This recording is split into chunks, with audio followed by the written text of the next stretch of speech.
लेकराचा छंद असेल तर तो पुरवला पाहिजे अशा शब्दात बाळासाहेब थोरातांनी सुजय विखे पाटलांना टोला लगावलाय। सुजय विखेंनी विधानसभा लढण्याची इच्छा व्यक्त केल्यानंतर बाळासाहेब थोरातांनी निशाणा साधला। लेकराचा छंद पुरवण्यासाठी एका वेळी 2 ठिकाणाहून उभं करा असंही थोरातांनी म्हटलं। दरम्यान संगमनेर किंवा राहुरीमधून निवडणूक लढण्याची इच्छा सुजय विखेंनी व्यक्त केली होती। नाही, आता शिर्डी विधानसभा नामदार राधाकृष्ण विखे पाटील साहेबांच्याच नेतृत्वाखाली लढली जाईल अशी माझी अपेक्षा आहे। कारण की शेवटी पक्षाचं अजून निर्णय होणं बाकी आहे। तिकीट कोणाला मिळणार, काय मिळणार हा प्रक्रियेचा भाग आहे।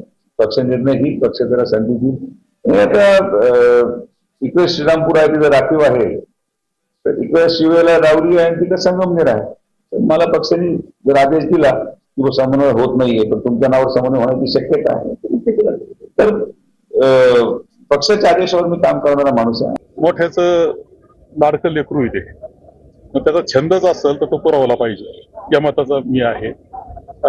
पक्षानं नाही तरी पालकांना पुरवला पाहिजे। तो लेकराचा छंद आहे आणि 2 ठिकाणी म्हटले ते वाटलंच तर छंद पुरवण्याकरता एका वेळेस 2ही ठिकाणी उभा करू शकतं, राहू शकतं, पण बालकाचा छंद तर